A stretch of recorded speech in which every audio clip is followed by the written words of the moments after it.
Bon, merci à toutes et tous. Donc, on va enchaîner pour une autre table ronde autour du recrutement, de l'emploi et des enjeux sur demain recruter ou trouver un emploi avec les Open Badges. Une table ronde co-animée par l'association Reconnaître et le plus important. Alors, je suis donc Chris Delepierre. Voilà, je suis entrepreneur et voilà, je représente Reconnaître. Et puis, je suis accompagné de Mathias. Mathias, bonjour. Bonjour Chris, bonjour à tous. Ravi de participer à EPIC pour la 4e année consécutive et ravi de ce partenariat avec Reconnaître pour promouvoir les usages des badges numériques. Alors, qu'est-ce que le plus important rapidement, Mathias? Eh bien, c'est un think tank et Action Lab indépendant qui a pour enjeu de promouvoir une transition écologique et numérique inclusive en investissant dans l'humain. Donc, les badges numériques sont un des sujets qui nous tiennent le plus à cœur dans cette perspective. Alors, avec Mathias, on va avoir la chance de pouvoir animer cette table ronde. Alors, on est en présence aujourd'hui de Michael Fagot, responsable innovation de Tingari. Bonjour, Michael. Bonjour. Voilà, tu peux actionner ta caméra si besoin. Ensuite, nous sommes accompagnés de Louis-Laurent Preux, directeur Learning, Talent et Culture de la Supply Chain chez Carrefour. Bonjour Louis-Laurent. Est-ce que tu es bien là? Est-ce que tu es là? Bon, si tu n'es pas là, on te reprendra en cours de route. Ensuite, nous avons la chance, ici présent à Tourcoing, d'accueillir Muriel Moujard, directeur du labo du CIBC Normandie. Tout à fait, et directrice même. Directrice, en fait, une fille. Très bien. Et également Raphaël Aran, responsable du service innovation et développement chez le bâtiment CFA Normandie. Bonjour Raphaël. Bonjour. Alors, Raphaël, voilà, on te voit à l'écran. Voilà, bonjour. Super. On te voit bien. Bonjour Raphaël. Bon, bah voilà, on va pouvoir commencer cette table ronde. C'est vrai que un des enjeux, c'est justement dans le cadre, à l'heure de cette crise qu'on a connue, la reconnaissance et la validation des compétences est plus que jamais importante. Les Open Badges peuvent à cet égard constituer un puissant levier, en particulier au service des publics peu qualifiés, mais qui disposent cependant des compétences non reconnues ou non identifiées. Ils reconnaissent en effet l'acquisition des compétences formelles et informelles, permettant à chacun d'accroître son employabilité et de s'approprier son parcours professionnel. Alors, c'est très prometteur, mais on constate en tout cas que les Open Badges se heurtent pourtant à un niveau de déploiement encore limité à ce jour, et notamment dans le monde de l'entreprise, à l'échelle nationale, notamment dans le cadre des processus RH, et donc ça, une des priorités en tout cas, pour notre pays. Donc la question de l'intégration de ces Open Badges dans les processus RH, et notamment dans celui du recrutement, se pose avec acuité. Et donc, beaucoup de compétences et de pratiques professionnelles ne sont pas forcément identifiées et reconnues dans les entreprises. Dans le processus de recrutement, le diplôme ne couvre pas l'ensemble des besoins des entreprises en compétences et qui évoluent de plus en plus vite. Est-ce que demain, les entreprises pourront recruter et les travailleurs trouver un emploi avec les Open Badges? Comment accompagner l'identification de leurs besoins en compétences par les entreprises à l'aide des badges numériques? Et donc voilà, c'est ce que nous allons aborder aujourd'hui lors de cette conférence débat. Alors peut-être une première question pour introduire le sujet. Chacun de nos intervenants va pouvoir s'exprimer sur le sujet. Reconnaissance des compétences et pratiques professionnelles via les Open Badges. Où en sont finalement en France les entreprises et le déploiement de ces Open Badges en entreprise? Est-ce qu'on peut déjà en tirer un premier bilan? Est-ce qu'il y a déjà une valeur ajoutée qui a été identifiée? Pourquoi peut-être ça peine de ce déploiement à l'échelle nationale, du local au national? Et puis comment on pourrait accélérer ça? Donc pour commencer à répondre à cette interrogation, nous proposons à Raphaël de pouvoir commencer à exprimer de son expérience par rapport à ce sujet.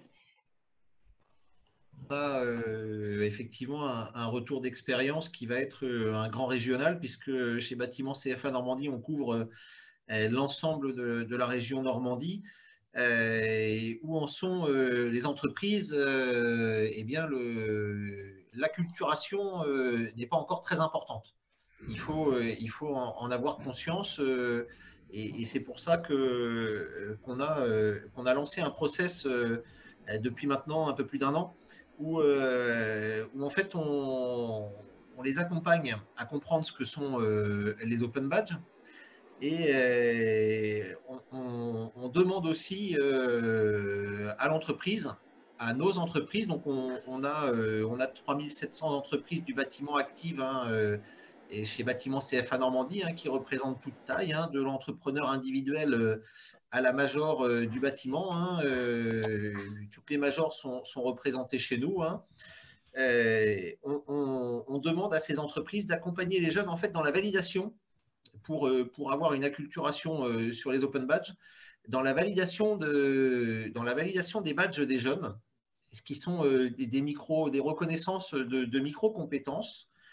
Et on a aussi entamé depuis un peu plus d'1 an un travail avec les entreprises pour savoir quelles étaient les compétences qui ne sont pas comprises dans des référentiels ou dans des diplômes et dont les entreprises ont besoin, qu'elles puissent nous dire quels sont les besoins sur le territoire. Là, je vais parler sur du grand régional et qu'on puisse les accompagner en créant des badges spécifiques. Donc voilà la démarche qu'on a mis en place. Mais quand on regarde, effectivement, l'acculturation des entreprises est encore très faible. Elles ont malheureusement pas encore conscience ou pris en compte le fait que les open badges pouvaient accompagner les jeunes et les process de recrutement. Très bien, merci pour ce premier témoignage. Mathias, est-ce que tu veux réagir? Non, je pense qu'on va laisser la parole d'abord à nos intervenants. J'en profite juste pour dire que, évidemment, cette conférence est interactive et donc n'hésitez pas à poser vos questions sur le chat ou le fil de discussion et on les posera aux intervenants. Peut-être Louis-Laurent, quelle est ton expérience sur le déploiement des badges et la perception des badges par les entreprises? Alors, en tout cas, je dirais pas par les entreprises parce que là, je ne suis pas assez qualifié pour en parler. Je pourrais parler de mon expérience au sein de Carrefour. Et pour Carrefour, je vais être encore plus précis parce que moi, je suis directeur du développement RH de la supply chain. Donc, c'est 10 000 personnes, donc c'est important. Mais enfin, c'est qu'une entité de Carrefour parmi d'autres, même plutôt assez petite. Donc, ce dont je vais parler, c'est effectivement par rapport à cette entité qui est la supply chain de Carrefour. Donc, je dis à peu près 10 000 personnes. Donc, je dirais que le point pour nous, j'ai presque envie d'être un peu provocateur en disant que c'est d'abord presque un point marketing. C'est-à-dire qu'en fait, franchement, le mot badge, ça ne fait pas du tout rêver, quoi. Donc, on a beaucoup de personnes qui ont des bas niveaux de qualification, puisqu'effectivement, de par notre activité, tous les gens de la génération Z qui sont nés après 95 et qui n'ont pas eu forcément la chance de faire des études, ils sont chez nous, quoi. Voilà, ils sont chez nous et ils développent des compétences. Et donc, comment faire reconnaître les compétences? Alors, pourquoi je parle de point marketing? Parce qu'effectivement, nous, on voit bien que quand on teste le mot badge, en fait, c'est vraiment pas un terme qui est vendeur, quoi. Les gens, ils veulent pas avoir des badges. Ça fait gadget, quoi. Voilà, ça fait gadget.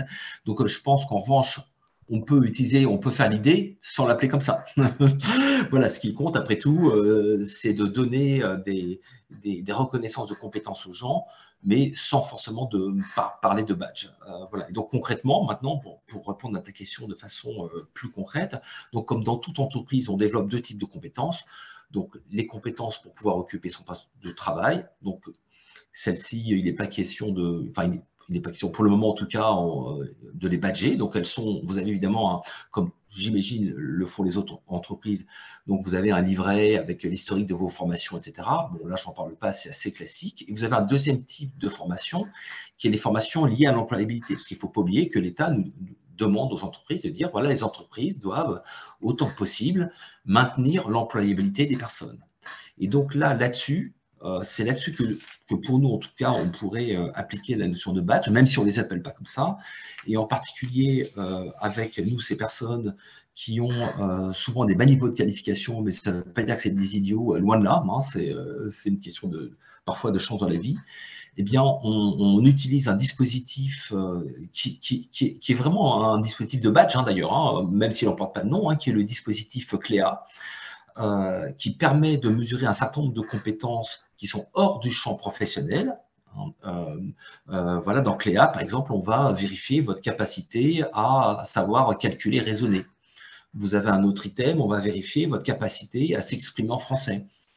Nous, quand on développe les gens là-dessus, par rapport à leur job, nous, on a des gens qui sont des préparateurs de commandes, qui doivent monter des palettes, ça ne sert à rien de faire ça, a priori. Mais malgré tout, on le propose. Et on essaye, voilà, c'est pas aussi simple que ça, alors après, je ne veux pas trop m'étendre, mais en tout cas pour nous, si on devait appliquer la notion de badge par rapport à la supply chain de Carrefour, ça serait de badger des compétences plutôt liées à des connaissances qui permettraient à des gens, en fait, de pouvoir faire éventuellement un autre travail. Voilà, parce que si effectivement une nouvelle technologie arrive et qu'elle disrupte telle ou telle tâche, nous, on veut que les gens qui sont chez nous puissent avoir un certain niveau à travers, effectivement, CLEA, qui est très bien fait. Il y a beaucoup d'autres choses, hein, je ne vais pas aller dans le détail, mais vous avez aussi des choses sur le travail en équipe, sur apprendre à apprendre, des choses. Enfin, c'est extrêmement bien fait, et encore une fois, fait par l'État. Et nous, on veut que les gens puissent bénéficier de mobilité interne ou externe s'ils ont envie, mais grâce à ce système, donc qui permet tout simplement, voilà, les personnes, concrètement, ça marche comment? En fait, les personnes passent un test, et soit elles l'ont tout de suite et c'est merveilleux, soit elles loupent un certain nombre de modules, et dans ce cas-là, après, l'entreprise propose des formations pour développer ces modules. Et après, avec une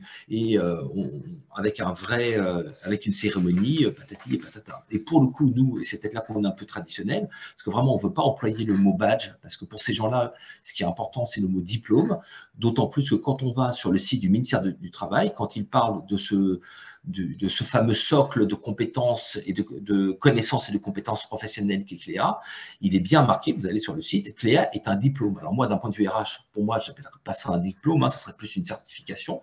Mais si après tout, sur le site du ministère du Travail, ils appellent ça diplôme, je ne vois pas pourquoi je serais moins royaliste que le roi. Donc nous, quand ils réussissent leur CLEA, quand on les forme et qu'on fait cette cérémonie après, voilà, on va leur dire, voilà, bravo, vous avez un diplôme. Mais on ne va pas parler de badge, parce que pour eux, avoir un badge, franchement, c'est pas vendeur. Mais sur le fond, ça revient quand même à ça, quoi. Voilà, en quelques mots, j'ai l'impression que j'étais un peu trop long, je suis désolé. Non, c'est parfait. Voilà. Merci Non, beaucoup. merci Louis, Laurent. Après, bon, il ne faut pas forcément opposer badge et diplôme, parce qu'un badge peut être un support à un diplôme, hein, c'est qu'un support numérique, mais c'est vrai que le terme marketing peut jouer. On a un autre exemple en entreprise avec Michael Fagot.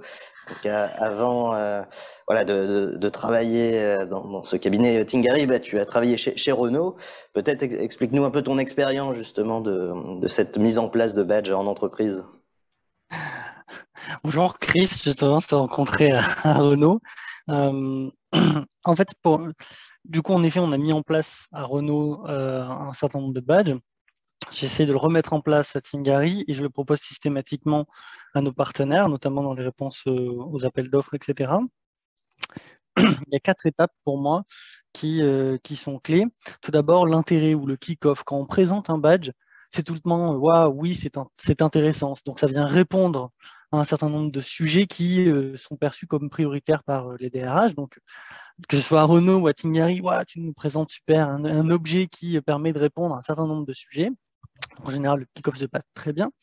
Ensuite, il y a un temps d'acculturation. Et là, c'est plus compliqué. En effet, il y a le nom qui est gênant. Donc, du coup, maintenant, en interne, j'utilise plus le terme Open Badge ou Badge, qui est finalement le standard utilisé, mais certification numérique.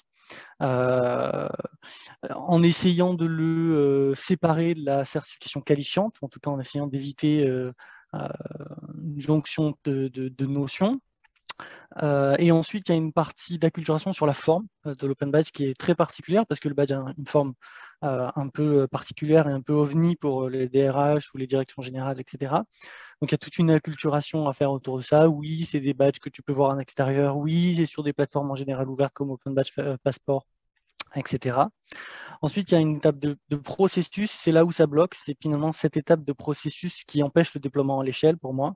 C'est notamment le processus de la gestion du badge. Même vu que sa forme est particulière, sa gestion de cet objet est particulière. Donc, on va retrouver à Renault, à un moment, on était en train de déployer le badge et puis pouf, à droite ou à gauche sont apparus d'autres badges. Pourtant, on avait essayé de verrouiller toutes les portes, mais puisque c'est ouvert, que c'est un modèle open source, finalement, la supply chain, nous, on avait déployé à l'innovation un modèle qui essayait de couvrir tous les champs d'entreprise. Ben, finalement, le lab de la supply chain a décidé de faire ses propres badges. Et finalement, l'objet Open Badge se prête à ce genre de jeu ou de création. Donc, il y a quelque chose à trouver sur sa forme, sur le process de sa forme en lui-même, le badge. Ensuite, il y a une interaction à trouver avec les outils connexes, genre le SIRH, à quel moment ça entre, ça sort du SIRH. Quand on pose la question de recrutement, ça veut dire est-ce qu'on le met avant, est-ce qu'on le met pendant, est-ce qu'on le met après. Il y a la question de Cléa, Tingarik déploie Cléa, c'est pareil. Quelle est la plus-value d'une certification numérique type Open Badge avec Cléa, sans Cléa, en parallèle de Cléa, sur d'autres sujets que Cléa. Ensuite, il y a la partie bien sûr SIRH, comment tu gères ce badge, et le processus finalement le dernier, donc il y en avait trois, la manière dont tu gères l'objet, donc il y a l'objet, les outils qui tournent autour de l'objet et comment tu gères l'objet, donc l'outil qui te permet de gérer, ça c'est pareil. En interne pour le moment, il n'y a pas d'outils satisfaisants du côté RH, je trouve, qui permettent de gérer ce badge de manière un peu orientée RH. Donc, par exemple, à Renault, ça a été d'être bloqué sur des SharePoint, de devoir renseigner à la main des pages SharePoint, les badges donnés, acquis, etc. Donc, c'est ça qui, finalement, il y a un essoufflement qui fait qu'il n'y a jamais de passage à l'échelle. En tout cas, j'ai l'impression. Donc, je ne sais pas s'il faut voir le badge comme une manière de faire de la qualification, une manière de connecter des réseaux plutôt. Voilà, il y a des choses encore à régler. Merci, Mickaël. On a déjà listé quelques freins, notamment aussi techniques. C'est vrai qu'après, tu parles de certificats numériques. Moi, ça me fait penser à ce qu'on appelle en anglais les micro-credentials, qui est une approche de micro-certification, entre guillemets. Peut-être pour rebondir, parce que c'est vrai que dans Open Badge, il y a Open, et donc c'est vrai que c'est aussi lié à cette culture de la reconnaissance ouverte. Finalement, la question que je pourrais poser à Muriel Moujard, c'est voilà, est-ce que les entreprises sont prêtes justement à cette culture de la reconnaissance ouverte, et peut-être dans les expériences au CIBC, comment ça s'articule finalement? Alors, je suis pas sûre là, par rapport à ce que je viens d'entendre, qu'elle soit prête. Mais effectivement, nous, notre objectif, c'est d'essayer de changer de paradigme. C'est-à-dire que là, ce que j'entends, c'est qu'on reste dans la reconnaissance formelle, qui est fort intéressante, et il ne s'agit pas de l'opposer, on est bien d'accord. Enfin, nous, on est aussi évaluateur Cléa, et je suis assez d'accord avec ces messieurs. Le certificat Cléa est vraiment très intéressant pour les publics peu qualifiés, et ils sont très satisfaits, effectivement, de pouvoir obtenir ce type de certificat. À côté de ça, je pense que les entreprises auraient tout intérêt, et nous on le fait en tant qu'entreprise nous-mêmes, mais forcément entreprise un peu spécifique, auraient intérêt à essayer d'identifier les compétences en situation. Et du coup, ne pas partir de référentiels, c'est-à-dire, voilà, j'entends qu'il y a des RH qui se réunissent et qui disent, OK, qu'est-ce qu'on va reconnaître aux personnes qui sont dans nos ateliers, dans nos entreprises, dans nos organisations, mais se laisser surprendre quelque part par les compétences qui sont mises en œuvre. On ne va pas rentrer dans un cours de sociaux, mais c'est toute la différence entre travail prescrit et travail réel. Voilà. Le badge numérique, c'est qu'un outil, mais c'est un super outil qui nous permet enfin de rendre visible ce qui se passe en situation de travail réel et aussi en situation d'activité, peu importe que ce soit du travail ou pas du travail. Donc par rapport à ce que ça pourrait apporter comme plus-value aux entreprises, déjà d'une part, pouvoir identifier les potentiels qu'il y a sur un territoire en termes de recrutement, ça me semble important. On voit bien les difficultés de recrutement des entreprises lorsqu'elles mettent, voilà, classiquement une offre d'emploi. On a réfléchi, voilà nos critères de recrutement. On voudrait une personne qui a ça, ça, ça et ça. Et de fait, cette personne, on a du mal à la trouver sur un territoire. Donc, ce qu'on leur propose sur les territoires sur lesquels on est présent, c'est de dire, bah, arrêtez de vous creuser la tête. Nous, on a rendu visible à travers les badges numériques les compétences, les engagements, les expériences vécues par les personnes qui sont sur le territoire, à côté de chez vous. Est-ce que parmi ces compétences, parmi ces expériences, il y a des choses qui vous semblent intéressantes? Donc, on construit en fait des sortes de parcours où en fait, une entreprise du territoire va nous dire, bah, moi, ça m'intéresse, une personne qui aurait vécu telle expérience, qui aurait validé telle compétence parce qu'ils ont vécu d'autres choses sur le territoire. Donc ça, c'est une première chose. Et en entreprise, mettre en place des dispositifs, alors c'est pas simple, hein, mais c'est pour ça que c'est rigolo en même temps. Si c'était simple, ce serait moins drôle. D'accompagnement des salariés pour qu'ils puissent rendre visibles les compétences qu'ils mettent réellement en œuvre en situation de travail. Et ça permet d'identifier pour les entreprises les compétences émergentes auxquelles les RH, pour moi, n'ont pas accès, voire même parfois les ingénieurs n'ont pas accès, le petit truc qui va fonctionner, voilà, le boulon qui tient tout dans l'atelier, les compétences rares. Voilà, si Marcel part à la retraite, on sait que il part avec telle ou telle compétence et ça attire notre attention. Voilà. Donc c'est une sorte de GPEC dynamique. Voilà, ça c'est, on est d'accord qu'on n'y est pas. Hein, les entreprises, il y a encore beaucoup d'expérimentation à faire. Alors comment on passe à l'échelle, j'en sais rien. Tout ce qu'on peut dire, c'est qu'on a intérêt à expérimenter un petit peu dans tous les coins des trucs et voir ce qui fonctionne, ce sur quoi les entreprises sont prêtes à nous suivre. En tout cas, nous, au labo CIBC, on est persuadés qu'il y a une plus-value là. Voilà. Que les entreprises auraient à y gagner. Alors, on pourra y revenir peut-être, Chris, mais nous, on l'a beaucoup expérimenté dans des entreprises spécifiques, notamment qui sont les entreprises d'insertion. C'est spécifique parce que ce sont des salariés qui sont en parcours, qui sont amenés à partir. Mais pour l'entreprise, voilà, c'est aussi intéressant. Nous, on fait le lien, par exemple, par rapport à la certification qualité. Voilà. Pour l'entreprise, c'est une plus-value de pouvoir identifier ce que les salariés au sein de nos entreprises d'insertion sont capables de mobiliser et mobilisent de fait et pouvoir montrer du coup la qualité et j'oserais dire la compétence collective de l'entreprise. C'est beau, hein? Oui, je te vois impressionné. En tout cas, je note plusieurs sujets. Alors déjà, dans le recrutement des talents, et c'est vrai, l'identification des talents, donc ça peut être une première question. Est-ce que vous serez prêt à recruter des talents via les Open Badges? Ensuite, en situation de travail, comment rendre visible justement ces compétences? Et tout à l'heure, on évoquait non pas la VE, mais la RAE, hein, la reconnaissance et des évaluations des acquis. Et donc, sans forcément que ce soit une certification, mais déjà reconnaître ce qui se passe de façon dynamique. Créer des parcours de formation aussi avec les Open Badges peut être aussi une option. Et puis, le processus qualité. Peut-être comment vous réagissez, voilà, Raphaël, Louis, Laurent et Mickaël par rapport à ces plus-values évoquées.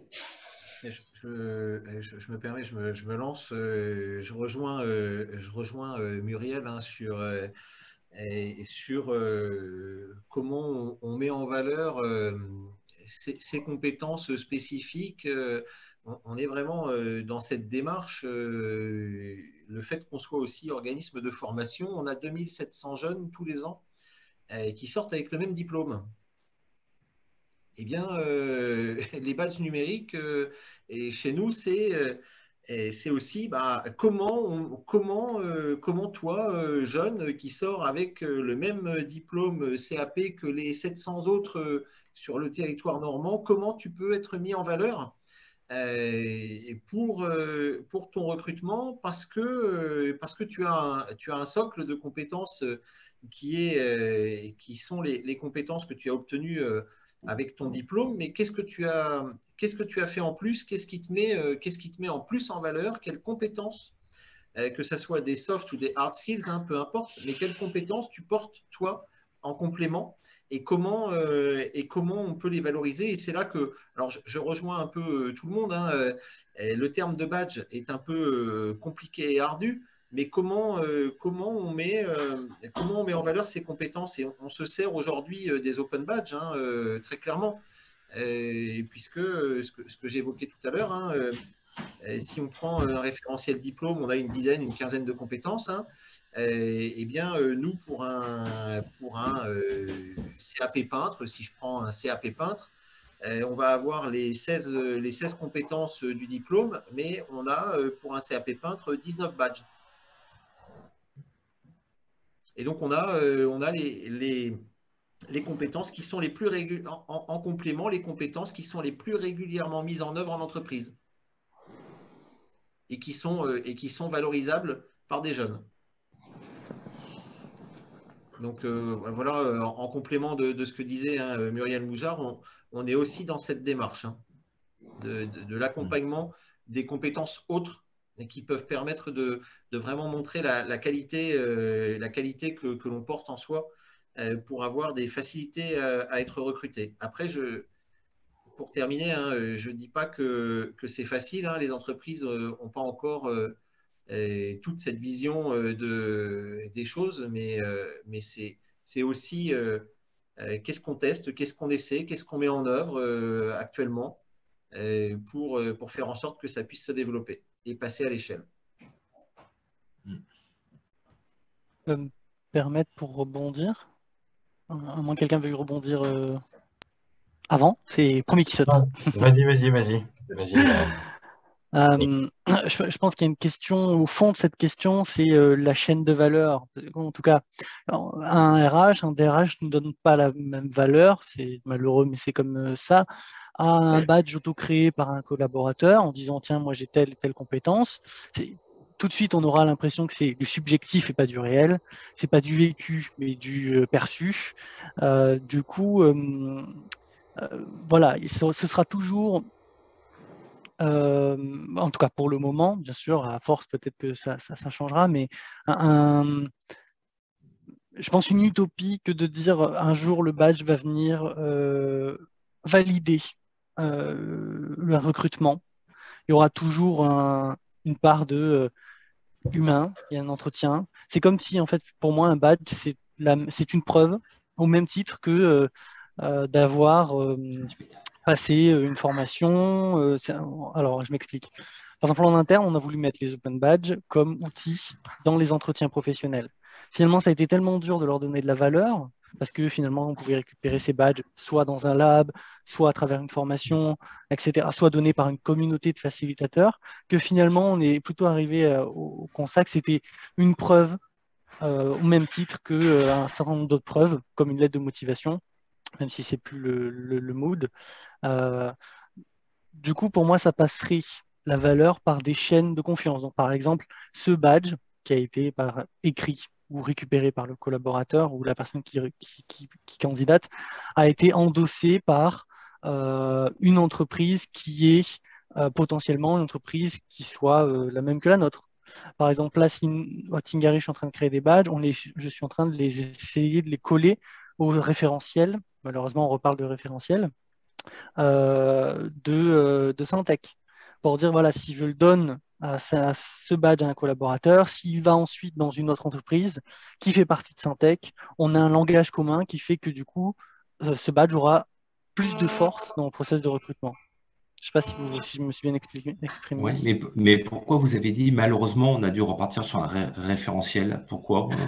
Parce que tout à l'heure on parlait. Ça très bien, quoi. parlait du fait de créer des choses ouvertes et en effet, un référentiel va par définition un peu restreindre. Donc du coup, on va perdre cette histoire de compétences émergentes, compétences venues du terrain. L'un des sujets qui avait poussé les Open Badges à Renault, c'était la mise à jour des référentiels.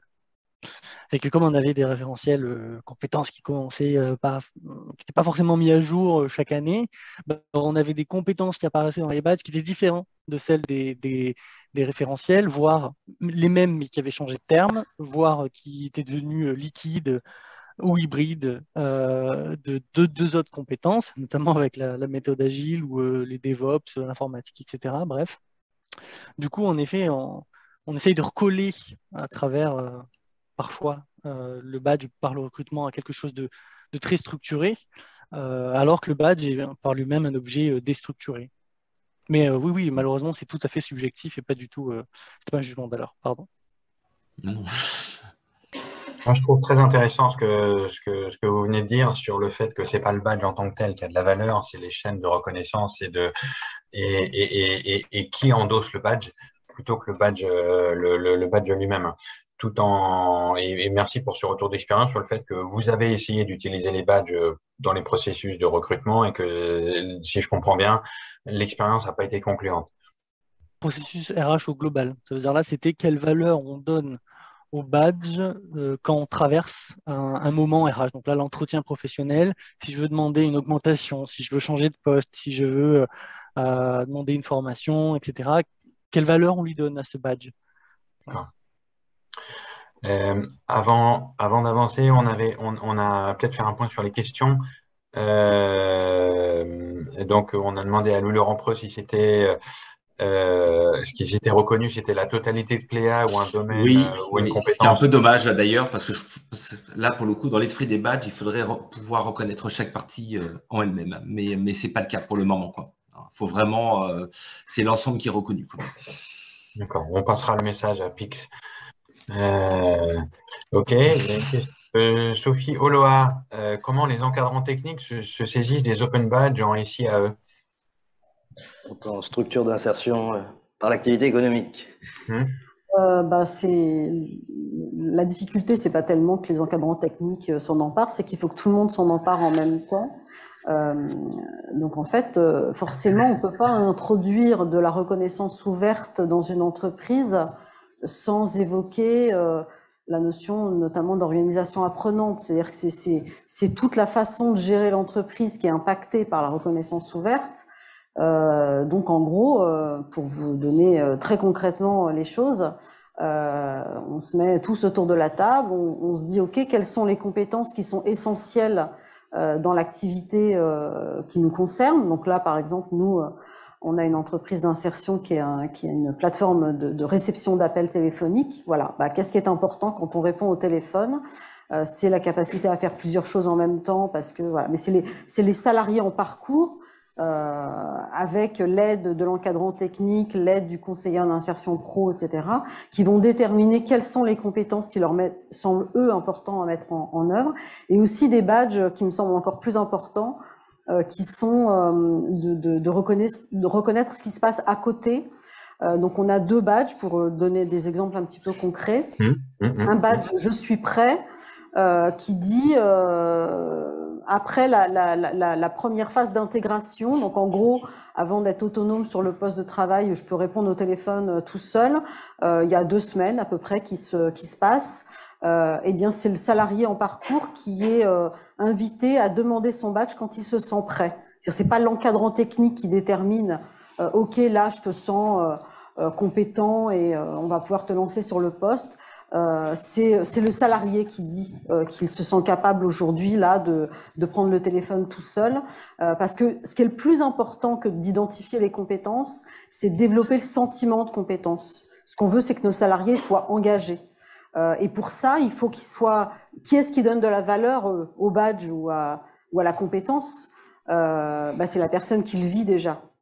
Que si on se sent pas compétent, on n'est pas en action. Voilà, donc c'est à eux de nous dire, ok, c'est bon, là, je suis prêt. Et un autre badge également, c'est voilà ce que j'ai envie. Donc là, c'est un badge d'engagement, c'est-à-dire qu'est-ce que je souhaite apporter à cette organisation apprenante. Moi, j'ai envie de faire des posts sur LinkedIn pour l'entreprise. Voilà, c'est ce que je vais faire, qui n'a rien à voir finalement avec mon poste de travail, mais que je vais apporter aux autres. Donc ça peut être les posts LinkedIn, ça peut être je vais refaire une fiche parce que personne n'a rien compris à comment il faut répondre. Si on a tel cas qui se présente, moi je vais faire une fiche, ça va servir à tout le monde. Voilà, et on les invite à renseigner ça dans un badge comme une forme d'un petit peu d'engagement parce que de fait, voilà, c'est nous, on a aussi et eux aussi envie de suivre, puisque ce sont des salariés en parcours, mais je pense que c'est vrai pour tous les salariés, on a envie de suivre les progrès qu'on réalise. Et on parlait des entretiens professionnels. Voilà, moi en tant que manager, j'aimerais bien que tous les salariés, parce que ça marche pas à tous les coups, puissent arriver avec une claire conscience de ce qu'ils ont appris au sein de mon organisation et partir de ça pour faire les entretiens professionnels plutôt que de partir d'un référentiel où on coche des cases. Voilà. Je ne sais pas si c'est une utopie, mais à très petite échelle, c'est une entreprise d'insertion, on a 6 salariés, donc je ne fais pas ma maline, c'est pas Carrefour, mais voilà, ça peut peut-être marcher. Non, mais en tout cas, c'est intéressant de penser le badge non pas, et la reconnaissance comme un processus, et que souvent le processus est plus important que le résultat. Tout à fait. Le résultat, c'est peut-être le badge acquis, mais c'est la démarche qui a permis à la personne de conscientiser, d'être engagée, être acteur finalement de son employabilité, en étant acteur de sa reconnaissance via l'Open Badge, qui lui permet peut-être de lui donner cette valeur. Je me permets, Vas-y. 3 choses intéressantes. La partie culture ouverte, parce qu'on était parti sur ça. En effet, la première réaction dans DRH, c'est on va me piquer mes collaborateurs quand je vais dire qu'ils sont compétents, de leur donner des badges. Bon, première chose, c'est de leur dire que si le voisin fait la même chose, on ne voit pas pourquoi on se volerait, etc. Donc, il y a ces sentiments de culture ouverte qui fait que, oui, on donne plus de visibilité. Ensuite, il y a l'histoire de l'insertion et de l'orientation. Si moi, Tingari, nous commençons à donner des badges, il faut qu'en face, derrière, si ça a un intérêt. Donc, en effet, il faut qu'il y ait une montée en compétence sur la culture ouverte qui soit pas homogène, mais en tout cas étape par étape, comme vous le disiez. Et après, il y a les 2 types de badges que j'aime beaucoup, qui est je suis prêt et je suis engagé. Donc finalement, je suis engagé, c'est quasiment un badge rôle. C'est je suis agile advocate ou ambassadeur, digital champion, et du coup, je m'engage, je reçois mon badge et je m'engage à participer aux réunions de la communauté, etc. Ça, c'est un aussi, je pense, des gros intérêts des Open Badges. Merci. On a une question d'un des participants qui demande s'il y a des recruteurs dans la salle aujourd'hui là pour savoir quel est leur propre point de vue sur les badges, et est-ce que ça peut être utile ou est-ce qu'ils peuvent faire une différence du point de vue des recruteurs. Est-ce que quelqu'un veut répondre? Alors, en tout cas, moi, j'ai une partie, évidemment, dans ma direction, j'ai une partie de personnes qui gèrent le recrutement. Et c'est clair que pour nous, cette notion de badge, c'est avant tout un outil on pourrait dire, c'est du recrutement, pour la mobilité interne. C'est avant tout pour ça. Donc, c'est une forme de recrutement. On biaise un peu la question, mais là, j'imagine que la question, c'est dans le sens recrutement externe. Là, clairement, non. Et pourquoi qu'est-ce qui explique cette différence entre valoriser, les badges sont valorisés dans une perspective de mobilité interne, mais pas de mobilité externe? Alors, parce que tout simplement, en matière de recrutement externe, en fait, on est sur des jobs qui sont, on va dire, pas souvent, comment dire, j'essaie de le dire diplomatiquement, mais qui sont souvent pas forcément bien perçus par l'extérieur, et donc c'est difficile de recruter. Donc en fait, voilà, pour dire les choses, quand on recrute quelqu'un pour être manutentionnaire, pour venir à 5 h du matin dans un entrepôt en plein dans la Cambrousse, en fait, en réalité, le processus sélectif n'est pas aussi important qu'on pourrait le faire, quoi. Donc voilà, il y a très peu de gens qui veulent faire ça. Donc c'est une question aussi d'offre et de demande. Si on avait après des milliers de personnes qui se précipitent, là on pourrait commencer à dire attends, non, on va regarder. Ah, toi tu as ce badge, ouais, c'est très bien, mais c'est très très difficile de trouver des gens, quoi. En fait. D'accord, mais donc là, c'est plus lié Voilà. au pool de personnes et d'emplois qui sont sous votre responsabilité qu'un constat général sur un décalage fort entre l'intérêt des badges pour la mobilité interne versus pour le recrutement. Oui, oui, bien sûr, hein, bien sûr, bien sûr. Moi, je parle en plus des gens qui sont majoritaires chez nous, hein. Effectivement, Bien sûr, ça bien pourrait se sûr. discuter pour les cadres, etc. Mais les cadres, c'est très peu de personnes dans une entreprise comme Carrefour, quoi. Voilà, nous, c'est des gens dans les magasins qui font du réassort dans les magasins et qui montent des palettes dans des entrepôts, hein. Donc, c'est ça la masse des gens, quoi, hein. Donc, pour nous, l'enjeu, il est là, quoi. Est-ce qu'une autre personne parmi les participants, pas seulement les intervenants, a envie d'apporter un éclairage? Si vous pouvez lever la main. Pour Renault, c'était un Ouais. peu ce que vient de dire Louis-Laurent, c'était d'abord de l'interne, ça c'est drôle, et du coup là, en y pensant, en le formalisant, on en prend plus conscience. C'est vrai que c'est d'abord un outil interne, et je pense que c'est lié à pourquoi? Parce qu'on sait d'où vient le badge, on sait qui en général l'a donné, on sait peut-être même parfois le nom de l'expert qui le décerne, donc il y a une forme de confiance dans la valeur qui fait que on sait exactement. Par contre, je ne suis pas bien sûr que, par exemple, si je prends les chargés de placement à Tingari sur des profils pénuriques, un recruteur va regarder tous les éléments. On va aussi regarder, du coup, un open badge, s'il est mis en évidence. Il ne va pas passer à côté parce qu'il sait parce que c'est, je pense qu'il va aller regarder. Et en fait, ce qui va déterminer sa valeur systématiquement, ça va être la chaîne de valeur, la chaîne de confiance. Qui l'a émis, comment, pourquoi, est-ce que le badge est rempli? Dans les badges que je produis, il y a toujours savoir-être, savoir-faire, savoir. Les modalités d'obtention, voilà, toutes les actions qui ont permis de le récupérer pour lui donner justement cette valeur en lui-même. Voilà. D'accord. Ok. Donc un message un peu plus optimiste là, sur le fait qu'aujourd'hui, les badges sont, quand ils existent, enfin quand un candidat se présente avec un certain nombre de badges, ces badges sont ils sont regardés par le recruteur. C'est un élément qu'on vient. S'il est présenté, Un élément parmi d'autres, mais c'est quand même un c'est ça. élément qui est pris en compte. C'est ça. Surtout s'il vient s'il est émis par un organisme qui est dans notre chaîne de confiance, dans notre écosystème.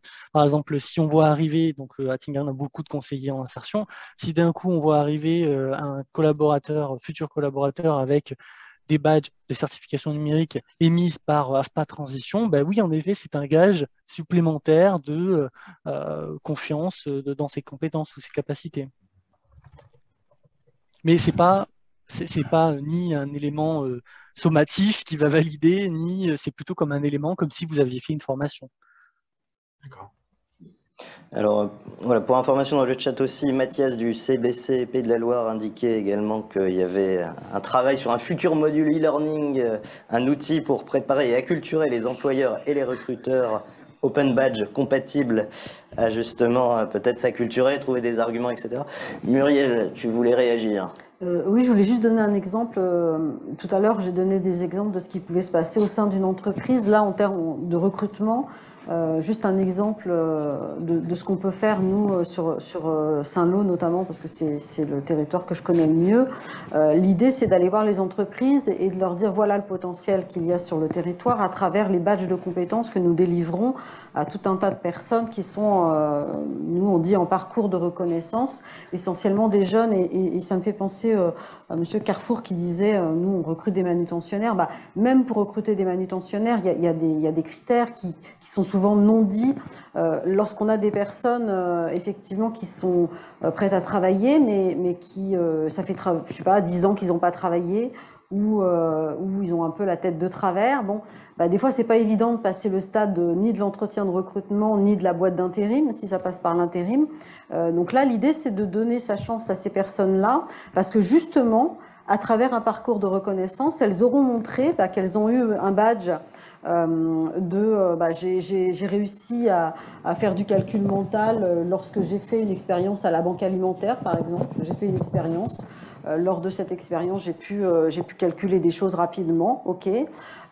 J'ai fait une autre expérience où j'ai pu accueillir le public parce qu'il y avait un spectacle et voilà, j'ai accueilli le public correctement et la personne qui m'a encadrée à ce moment-là peut valider que ça s'est bien passé. Voilà, donc c'est des petites expériences qui envoient des signaux. Alors ça ne veut pas dire que je vais être un super bon manutentionnaire ou hôtesse de caisse ou j'en sais rien. Ça envoie simplement des signaux de dire bah ça pourrait valoir le coup d'essayer pour cette personne-là, alors qu'en fait, vu qu'elle n'avait pas travaillé depuis 10 ans, voilà, on aurait pu avoir un doute, quoi. Voilà, donc on parle de confiance. Je pense aussi que la personne, elle n'arrive pas dans le même état de confiance pour elle-même, parce que justement, elle a demandé ses badges, elle a expliqué dans ses badges comment ça s'est passé le calcul, comment ça s'est passé l'accueil, etc.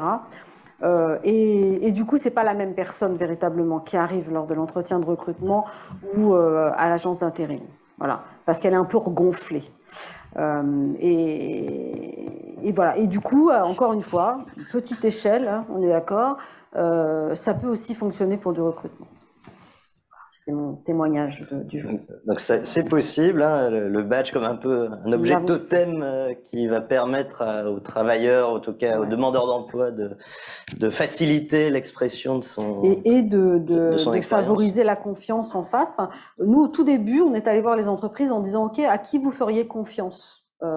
Je me rappelle des entreprises de transport routier qui avaient du mal à trouver des chauffeurs routiers. Ils nous disaient, mais comme beaucoup d'entreprises aujourd'hui, ils nous disent, mais voilà, amenez-moi du monde, voilà, et on les forme. On leur fait passer le permis poids lourd, il n'y a pas de souci sur les compétences techniques qu'il faut, on est capable de les former. OK.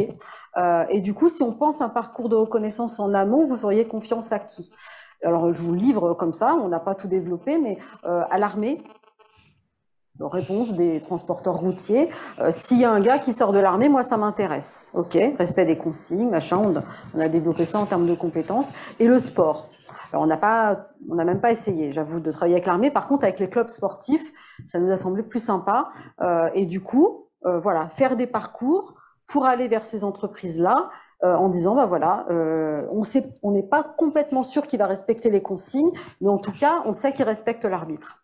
Voilà. Est-ce que c'est un signe qui font que vous avez envie d'essayer? Bah oui. Ça fait peut-être écho à une question de comment créer finalement cet écosystème de confiance à la fois entre les organismes de formation, les centres d'orientation, les branches professionnelles, les entreprises, peut-être les clubs de sportifs, mais en tout cas pour former, en tout cas reconnaître les travailleurs en relation avec les besoins, à la fois en compétences, mais peut-être aussi en soft skills, en état d'esprit de ces deux demandeurs d'emploi. Oui, tout à fait. On essaie de. Alors après, il y a différents types de badges. Alors là, la complémentarité avec Léa, elle est complètement évidente. Hein, effectivement, donc Léa, il y a travailler en équipe, les compétences numériques, voilà, des choses un petit peu diverses et variées. À côté de ça, ça nous semble important alors d'avoir des badges qui sont pas dans Cléa ou des bouts de Cléa, mais à côté de ça, des choses qui émergent des contextes de travail. Parce que finalement, voilà, faire de la manutention à la banque alimentaire, bah, c'est peut-être pas si éloigné que ça que de le faire dans une entreprise plus classique, quoi. Voilà. Non, mais encore une fois, c'est vraiment important que ça émane, enfin, ça nous semble important à nous, que ça émane des salariés eux-mêmes ou des personnes qui ont vécu les expériences. Alors on a dans le chat un témoignage de Mathias qui dit « Bravo Muriel, merci pour ces témoignages pratiques. Exemple, ici en Pays de la Loire, avec un partenaire ETTI, on a créé un badge. J'ai préparé mon futur entretien professionnel pour leur personne en parcours de reconnaissance. » Peut-être qui veut réagir? Alors peut-être cette question, en tout cas du déploiement national ou en tout cas régional, nous tient particulièrement à cœur avec le plus important. Quel peut être le rôle là, des institutions, de l'État ou des régions pour justement faciliter cette création d'écosystèmes ou en tout cas cette mise en lien entre badges, compétences? Avec les entreprises, oui. Qu'est-ce qu'on peut faire? Parce qu'on voit là, à travers les témoignages, qu'il y a un décalage entre la valeur potentielle des badges pour les entreprises et la valeur perçue, ou en tout cas le niveau de déploiement. Et est-ce que quelles seraient vos idées ou vos recommandations pour faciliter ce déploiement, cette acculturation, pour reprendre l'expression de Raphaël Aron tout à l'heure. Donc, Raphaël, peut-être commencer par vous. Vous nous avez donné une première idée en disant, ben, voilà, nous, on demande aux entreprises d'accompagner les jeunes pour valider leur badge. Est-ce que vous auriez d'autres suggestions pour faciliter l'acculturation, le déploiement des badges en entreprise? Pour le moment, à notre niveau, localement, non, régionalement, non. C'est ce qu'on a. On est un peu encore dans le test, l'essai. Hein, et je vous disais qu'on avait 3700 entreprises actives avec nos centres de formation. Hein, ne nous cachons pas. Hein, j'en ai moins de 1000 et qui sont actives avec les badges numériques. Hein. C'est déjà beaucoup, 1000 entreprises actives avec des badges numériques. Oui, c'est clair. Ouais.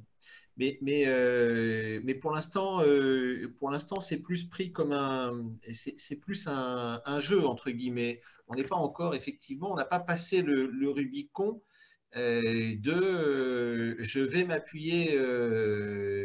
C'est là où je vous rejoins, Monsieur Preux, hein, Monsieur Fagot aussi. On n'a pas passé le Rubicon de je vais m'appuyer sur les badges numériques pour valider. Le fait que ce jeune ressort plus du lot que cet autre jeune. Hein, on est vraiment sur, et même si ça fait un an, quasiment un an et demi qu'on a démarré, on est encore sur une phase c'est pas un jeu, c'est pas un essai, mais on est sur le niveau 1 d'un déploiement.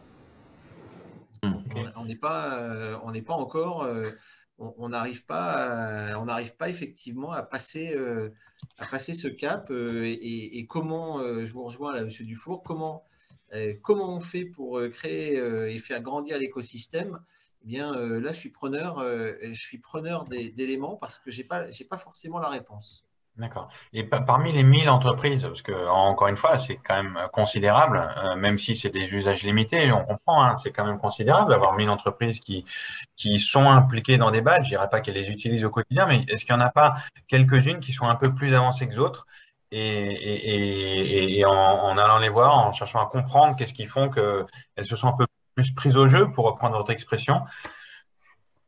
On les voit, ce que je disais, hein, on les voit entre 3 et 7 fois par an, nos entreprises. Ce qui est déjà beaucoup. Hein. Oui. On n'a pas encore, j'ai pas encore trouvé la clé, de comment s'appuyer sur certaines pour qui seraient plus en avance, parce qu'effectivement, Oui. je vois des noms qui reviennent plus régulièrement dans les validations de badge. Hein, et je vais pas vous le cacher, j'ai pas encore eu le temps de faire ce travail pour aller gratter. Parce que là, Eh bien, écoutez, on vous invite à Epic 2022. Un an pour gratter. Voilà.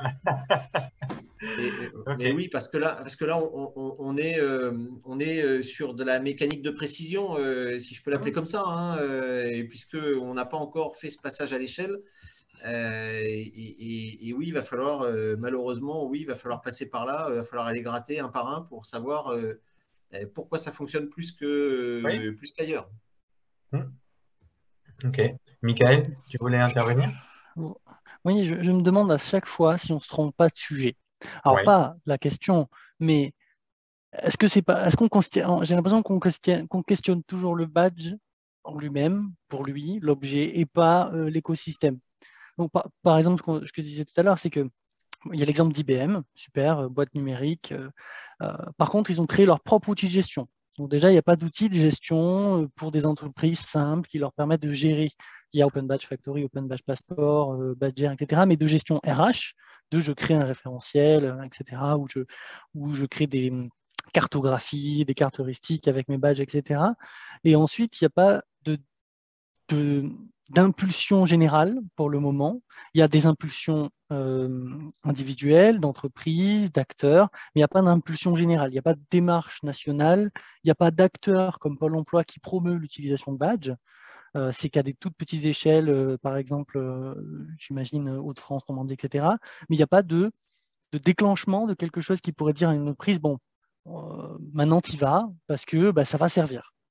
À chaque fois, finalement, le RH, il est là, il dit oui, mais à quoi ça va servir à part en interne pour faire mes cartographies, pour faire. Voilà, j'ai l'impression. Du coup, c'est toujours jamais le badge en lui-même, mais j'ai l'impression que ce qu'il y a à côté, c'est l'écosystème, c'est le. Donc comment l'idée, c'est d'essayer d'avoir une impulsion nationale avec des acteurs d'envergure comme Pôle emploi ou d'autres qui donnent l'exemple et qui créent la demande en fait sur l'usage des badges, c'est ça? C'est ça. Par exemple, si les chargés de placement de Pôle emploi ou d'APEC disaient aux candidats, ben voilà, maintenant, clairement et explicitement, nous allons faire attention aux open badges, ou alors nous allons porter attention aux open badges, alors eux-mêmes pourraient le demander aux organismes de formation qui eux-mêmes pourraient ensuite, du coup, entrer dans des process RH, dans des entreprises, donc entreprises elles-mêmes qui les mettraient en place. Je pense que oui, il y a l'outil de gestion qui est manquant, l'outil de gestion RH, ou la manière de gérer, etc., et la démarche nationale. On a une question, en tout cas, quelqu'un qui a levé la main, le chevalier. Je vous laisse vous exprimer. Oui, bonjour. Donc j'avais juste une question par rapport au badge, parce que moi je connaissais que de nom, mais j'avais pas vraiment d'explication donc sur l'open badge, et je suis très contente d'en avoir aujourd'hui. Je voulais savoir parce que comment étaient vraiment construits ces badges, parce que je voulais savoir si c'est, vu que on est là pour valoriser les compétences surtout informelles, donc notamment les soft skills. Est-ce que c'est sur des tests qui sont faits avec les bénéficiaires? Est-ce que c'est suite au métier qu'on renseigne, il y a des algorithmes qui ressortent en tout cas certains soft skills? Comment sont vraiment construits à la base les badges? Les réponses sont vastes, hein. Peut-être Muriel rapidement. Muriel rapidement. Muriel, ok, rapidement, ça va être plus compliqué.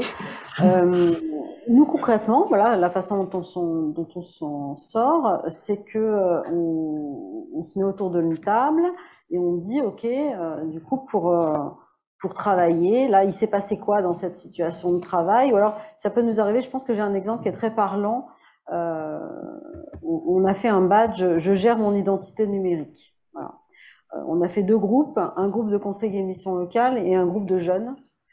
Et on les a fait chacun travailler de leur côté sur c'est quoi gérer son identité numérique et du coup c'est quoi les critères de ce badge. Alors j'avoue, on avait pris exprès je gère comme expression et qui renvoie d'un côté à la gestion et de l'autre côté à je gère quoi.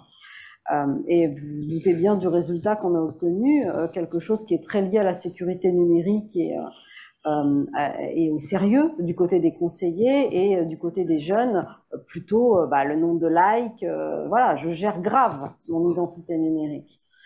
C'est très caricatural et en même temps c'est ce qui s'est produit, je suis vraiment désolée. Et après ce qui était super intéressant c'était de les réunir et de dire du coup c'est quoi ce badge? Je gère mon identité numérique et il a fallu obtenir un compromis, voilà. Le badge c'est le résultat du compromis des personnes qui vivent une même situation et qui vont dire voilà, dans cette situation, et du coup c'est une compétence, c'est forcément contextualisé, et finalement on lui accorde la valeur qu'on veut bien parce qu'on connaît la situation, parce qu'on connaît les personnes qui vont endosser ce badge, ou parce que les personnes, ce qu'elles auront mis comme élément de preuve à l'intérieur du badge sera convaincant. Voilà. Et c'est là où moi je trouve intéressant, c'est que ça nous renvoie à la situation réelle. Je vais me permettre, puisque j'ai la parole, je vais la garder, je vais répondre à la question précédente.